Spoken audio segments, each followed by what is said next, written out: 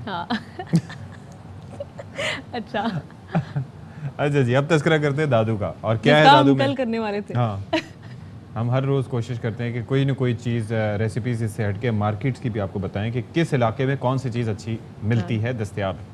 تو دادو کی کچوری بہت مشہور ہے کیونکہ اچھا میرے منہ میں پانی آ رہا ہے بات کرتے ہوئے, اس لیے مجھ سے بولا نہیں جا رہا. Control Amna control.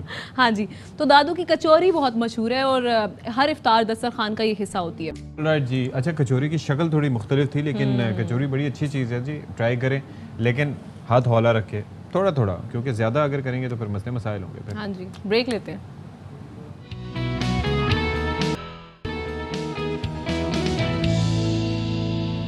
All right جی, ایک کھیل کے میدان سے نہایت افسوسناک خبر آئی ہے, اور وہ خبر اس لیے افسوسناک ہے کہ کچھ اپنے کیے کی سزا مل جاتی ہے. تو وہ ہوا یہ ہے کہ 6 پاکستانی ویٹ لفٹرز کو بین الاقوامی ادارے انٹرنیشنل ٹیسٹنگ ایجنسی ITA نے ڈوپنگ کے الزامات پر معطل کر دیا ہے. اچھا الزامات نہیں ہیں, ظاہر ان کی تصدیق ہوئی ہے کیونکہ ان کے ڈوپ ٹیسٹ کیے گئے تھے اور اس میں ممنوع شے کا پایا جانا ہے. طلحہ طالب بھی اس میں شامل ہیں, ابو بکر غنی کو بھی معطل کیا گیا ہے. اس کے ساتھ ساتھ جو 4 دیگر ویٹ لفٹرز ہیں انہوں نے تو بھائی اپنے سیمپلز ہی نہیں دیے کہ ہم نے سیمپلز ہی نہیں دینے, تو ظاہر ہے کہ دال میں کچھ کالا ہوگا تو اس وجہ سے ان کو بھی معطل کر دیا گیا. ان کے نام ہیں شرجیل بٹ, عبد الرحمن غلام مصطفیٰ اور فرحان امجد.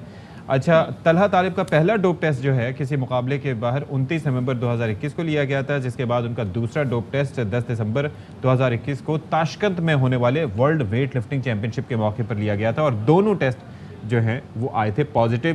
اس میں جو ہے وہ پازیٹیو آنا کوئی اچھی بات نہیں ہے, جیسے کہ کووڈ میں پازیٹیو آنا اچھی بات نہیں تھی. اور افسوسناک کی بات ہے کہ یار کیوں ایسی چیزیں, آپ اتنے بچے اور اتنے کاکے نہیں ہیں کہ آپ کو نہیں پتہ چلتا کہ یار اس چیز میں کیا اسٹیرائڈز ہو سکتے ہیں یا ایسے پرفارمنس انہینسنگ ڈرگز ہو سکتی ہیں جو کہ آپ کے مقابلے کے دوران فائدہ مند ثابت ہوں.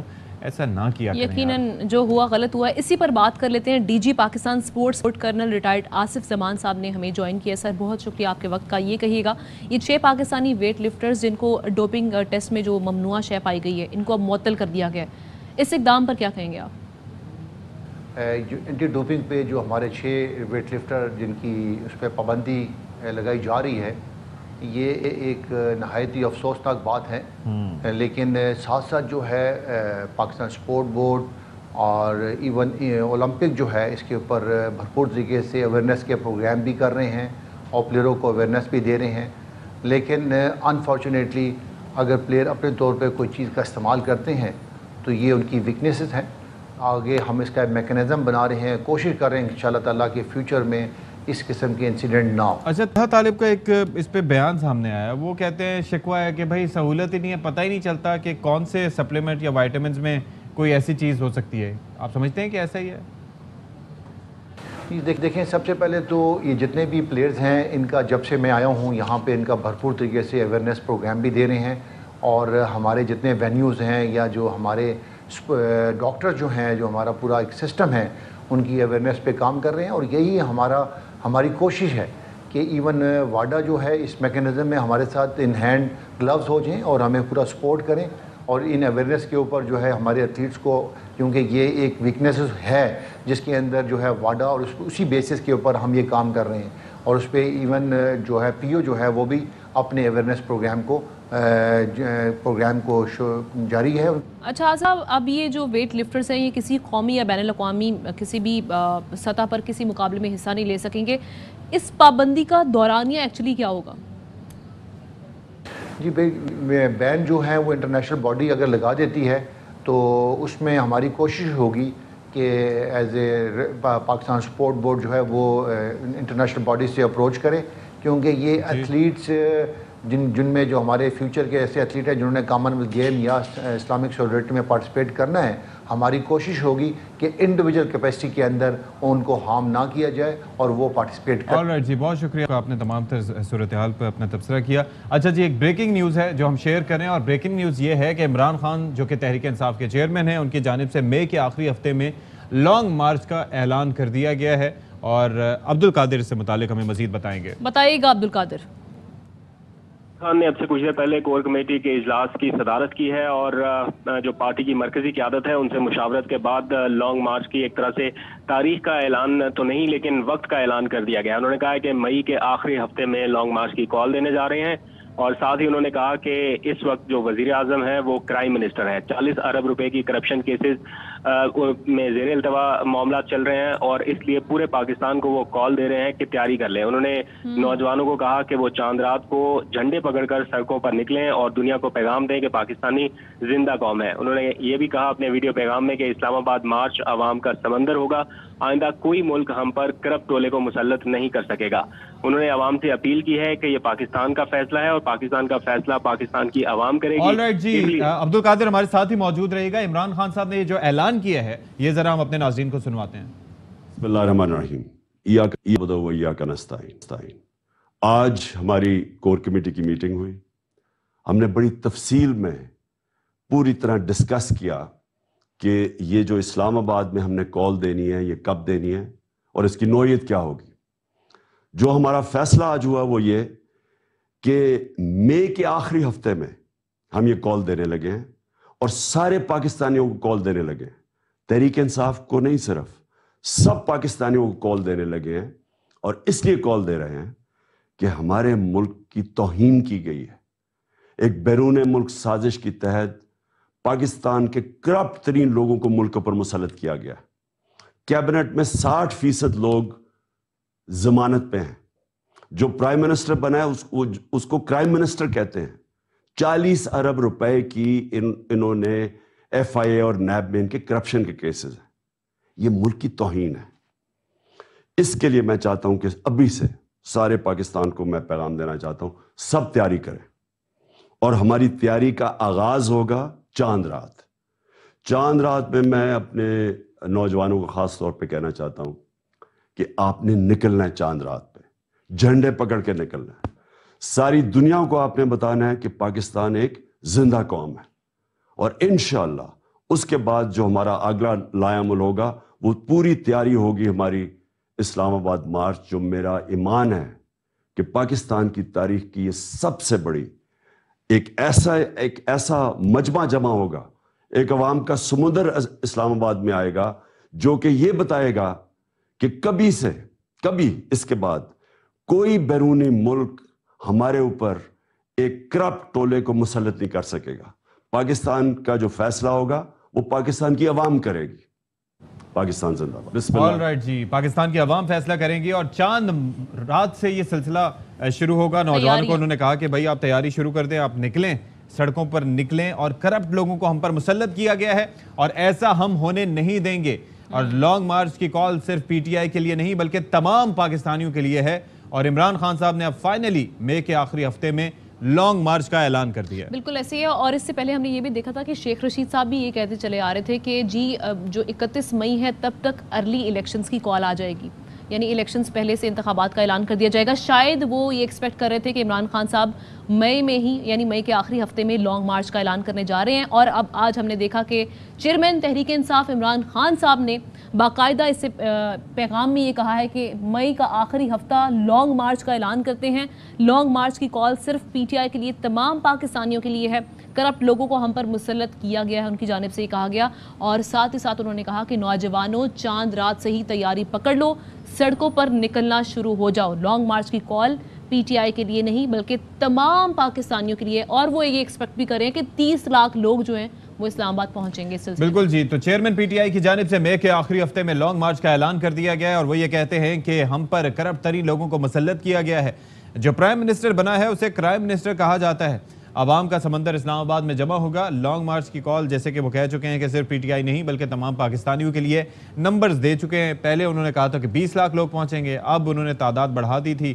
اس سے پہلے جب بات کی تھی انہوں نے کہا کہ 30 لاکھ لوگ پہنچیں گے اور اب یہ سلسلہ جو ہے وہ بڑھتا چلا جائے گا. اور عمران خان صاحب اس حوالے سے فلی موٹیویٹڈ دکھائی دے رہے ہیں اور لیٹس سی کہ اب کیا سلسلہ بنتا ہے. بہرحال عمران خان صاحب جو کہ تحریک انصاف کے چیئرمین ہیں, جنہیں یہ لگتا ہے کہ ان کی حکومت کو ایک سازش کے نتیجے میں, ایک مداخلت کے نتیجے میں ہٹایا گیا اور ان کو غلط طریقے سے نکالا گیا, تو اب اس پہ اب لانگ مارچ کرنے جا رہے ہیں. چلے جی, اس کے ساتھ ہی آج کے پروگرام کا وقت ختم ہوا چاہتا ہے. کل پھر آپ کی خدمت میں حاضر ہوں گے, شرط یہ کہ زندگی رہے.